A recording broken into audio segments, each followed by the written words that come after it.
ความทุกข์หรือว่าอยากแก้ไขในอดีตหรือว่าเผ่อฝันไปถึงอนาคตเผ่อฝันไปถึงอนาคตว่าต้องเป็นแบบนั้นต้องเป็นแบบนี้วาดฝันไว้เลยนำขึ้นมาเป็นความทุกข์เพราะว่าบ่ได้อยู่ในปัจจุบันในปัจจุบันก็คือเป็นว่าอยู่ในลมหายใจหรือว่าในความรู้สึกตัวความรู้สึกตัวก็คือความรู้สึกที่อยู่ในกายบ่ได้ไปอยู่คิดไปถึงคิดไปถึงสิ่งอื่นหรือว่าคิดไปถึงสิ่งภายนอกสิ่งภายนอกก็คือบ่ว่าจะเป็นอดีตหรืออนาคตถ้าเป็นสองสิ่งนี้ก็คือการส่งจิตออกนอก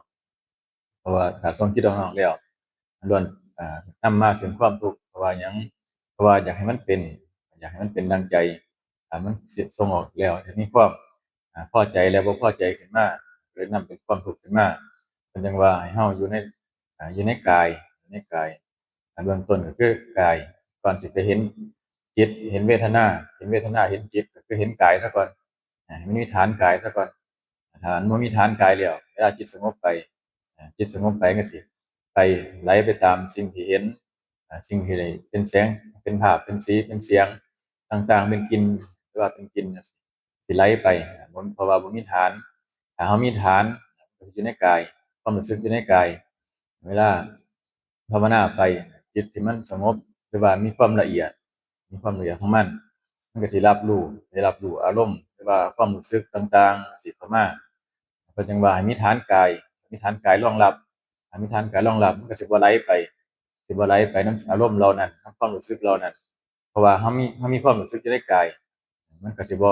ไปยินดียินร้ายหรือว่าไปมีความพอใจหรือบ่พอใจก็คือฐานของกายของเฮาเพิ่นจังว่าเอากายให้มันแม่นคือว่าในสติปัฏฐาน4จั่งซี้เพิ่นจะขึ้นต้นเริ่มต้นด้วยกายก่อนคำว่ากายนี่ก็คือคำบริกรรมคำบริกรรมเป็นฐานคือว่าตัวลมหายใจนี่ล่ะเพิ่นจังว่าเอาตัวนี้มาเป็นฐานของการภาวนาถ้ามันบ่มีฐานไปแล้วบ่มีฐานหรือว่าบ่มีสติอ่าบ่มีสติจังซี้เวลาจิตสงบเป็นสมาธิขึ้นมาไปเห็นนั่นเห็นนี่มาสิไหลไปหรือว่ามันก็สิไปเชื่อความคิดความเห็นของเจ้าของความคิดความเห็นของเจ้าของว่าเป็นแบบนั้นเป็นแบบนี้เนี่ยตามสิ่งที่เห็นแล้วก็ไปยึดเอาก็เลยไหลไปตามบ่มีฐานบ่ได้อยู่ในฐานบ่ได้อยู่ในกายพออยู่ในกายถ้าเฮาอยู่ในกายจั่งซี้ เวลาไปหูไปเห็นนั่นเห็นนี่มามันก็สิบ่มีความปรุงแต่งไปนำคือว่ามันสิรู้ว่าอันนี้ความคิดเราส่งออกจากกายแล้วจังว่าฐานกายสำคัญบ่ว่าจะเป็นภาวนาด้วยอานาปานสติหรือว่าสิ่งต่างๆภาวนาในฐานต่างๆก็ต้องมีฐานถ้าบ่มีฐานก็คือเวลามันเป็นสมาธิขึ้นมามันเป็นมิจฉาสมาธิเพราะว่าหยังเพราะว่ามันขาดสติขาดสติขาดสติบ่รู้สึกตัวมันก็เลยว่าให้ เริ่มต้นด้วยสติคำว่าสติปัฏฐานก็คือเอาสติเป็นฐานสติเป็นฐานของการที่ทำต่างๆการภาวนาต่างๆต้องมีสติเป็นฐานถ้าบ่มีสติเป็นฐานแล้วมันเหมือนกับอ่าความสงบขึ้นมาจั่งซี้สงบความสงบแต่ว่าบ่ได้ตั้งมั่นเวลามีหยังมากระทบมาออกมาจั่งซี้พอมีหยังมากระทบมันก็อ่าควบคุมอารมณ์เจ้าของบ่ได้เหมือนกับฌานฤาษีเวลาเขาทำความสงบขึ้นมา เวลาสงบมากลาออกมามาเจอผู้คนมากมายก็ก็สามารถเฮ็ดให้ฌานเสื่อมได้เฮ็ดให้สมาธิเสื่อมได้เพราะว่าหยังเพราะว่ามีความสงบซื่อๆแต่บ่ได้มีความตั้งมั่นความตั้งมั่นของก็คือความสมาธิจิตใจตั้งมั่นในฐานของกายในฐานของความรู้สึกตัวอันนี้คือเพิ่นจั่งว่าให้มีฐานมีสติเป็นฐานของเจ้าของเหมือนกับสมัยแต่ก่อนเพิ่นจั่งว่า เป็นหยังคือให้ออกไปอยู่ป่านี่ต้องให้มีสมาธิก่อนคำว่าสมาธิก็คือคำว่าจิตตั้งมั่นต้องมีสมาธิก่อนถ้าบ่มีสมาธินี่พอไปฮอดพอออกไปข้างนอกบ่ว่าจะเป็นกิเลสมารขันธมารอภิสังขารมารมัจจุราชมารเทวพุทธมารมารต่างๆเข้ามาบางครั้งมันเข้ามาหลอกล่อเฮาบ่รู้ทันมันไหลไปตามก็จังว่าให้มีสมาธิก่อนจั่งออกไปอยู่ป่าไปอยู่เขาจั่งซี้ สิ่งเหล่านี้เป็นฐานถ้าเราบ่มีมันก็สิไหลไปเวลามีหยังมาหลอกล่อมันก็สิเผลอไปได้ง่ายก็เลยให้มีสมาธิมีสติเป็นฐานหรือว่าสติปัฏฐาน4จังซี้เพิ่นยังเริ่มต้นด้วยสติปัฏฐาน4ในโพธิปักขิธรรม37ยังให้ มีสิ่งเหล่านี้เริ่มต้นด้วยสติปัฏฐานสี่สมาปัฏฐานสี่จังซี้เริ่มต้นด้วยสติก็จังว่าให้มีสติก่อนเจริญสติก็เจริญสติกับเจริญฌานกันเดียวกันนั่นล่ะแต่ว่าเฮามันอยู่ในอันเดียวกันคล้ายๆกันมีสติเพ่งอยู่ในฌานถ้าบ่มีสติก็เพ่งฌานบ่ได้เพราะว่ามันสิไหลไปตามความคิด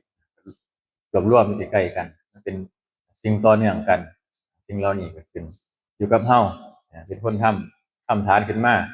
ถ้าบ่มีฐานมันก็ผุพังได้ง่ายมันก็มาสร้างบ้านสร้างเรือนสร้างตึกจังซี่เวลาสร้างบ้านสร้างตึกเขาก็จะมีการวางเสาเข็มปักมีเสาเข็มเป็นฐานมีคานที่มันหนาแน่นเวลามีลูกรถกลิ่นเสียงต่างๆเข้ามาหรือว่าเป็นโลกธรรมต่างๆเข้ามาจิตใจของเรามันก็สิบ่หวั่นไหวไปนำภายนอกก็สิอยู่ในฐานของมันฐานของแต่ละคนขึ้นอยู่ว่าผู้ใดใช้ตนใดแต่ว่าของเราก็ใช้อานาปานสติก็คือลมหายใจหรือว่าตัวอุณโลมพออุณโลมเกิดขึ้นมันตัวอุณโลมนี่ก็คือความรู้สึกในกายที่มันนิ่มๆนวลๆอยู่ระหว่างคิ้วหรือว่า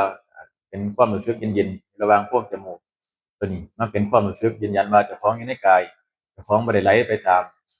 ตัวนี้เป็นเครื่องกั้นหรือว่าเป็นเครื่องสังเกตใจของเรา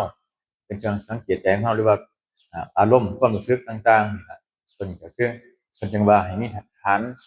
ของกายถ้าบ่มีฐานของกาย